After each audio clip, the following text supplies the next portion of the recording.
আপোনালোকে জন্তু নেকি? জন্তুৱেহে হাল্লা কৰে বেছিকে, আমিতো মানুহ হয়।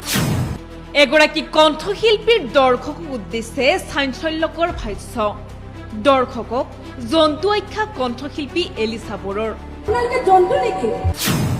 শিল্পীৰ এনে আচৰণত ক্ষুব্ধ দৰ্শক তথা বিহু সমিতি। ঘোষণা কৰা হ'ল আমি এইজন শিল্পী ভৱিষ্যতে দক্ষিণ পূবৰ আঞ্চলিক বিহু সমিতিলৈ নামাতো।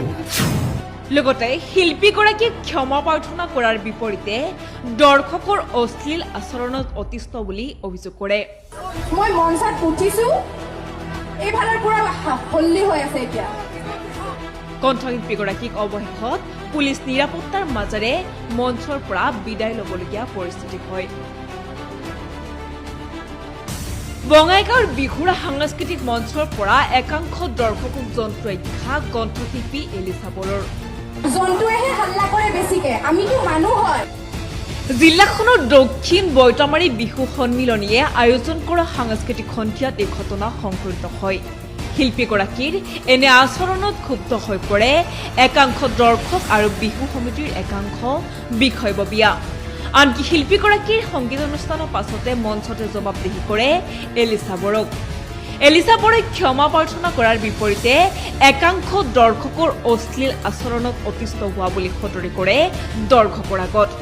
অৱশেষত শিল্পীগৰাকী সমিতি বিষয়ববীয়া ৰাইজৰ ওচৰত ক্ষমা বিচাৰে আৰু ভৱিষ্যতে দক্ষিণ বৈতমাৰী বিহু মঞ্চত আমন্ত্ৰণ নজনাব বুলি প্ৰকাশ কৰে। ৰাইজৰ ওচৰত যিহেতু আমাৰ অনুষ্ঠান আগন্তুক দিনত চলাব লাগিব, গতিকে আপোনালোকৰ ওচৰত আমি ক্ষমা কৰিছোঁ, হ'বনে? গতিকে আৰু আপোনালোকক ঘোষণা কৰা হ'ল আমি এইজন শিল্পী ভৱিষ্যতে দক্ষিণ পূবৰ আঞ্চলিক বিহু সমিতিলৈ নামাতো।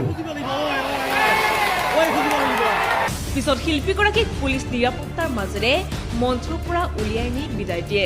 আৰু এই ঘটনাটোৱে এতিয়া চাঞ্চল্যৰ সৃষ্টি কৰিছে বঙাইগাঁৱত।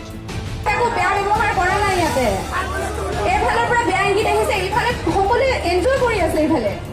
এইফালে একো বেয়া ব্যৱহাৰ কৰে। এইখিনিৰ পৰা আহিছে।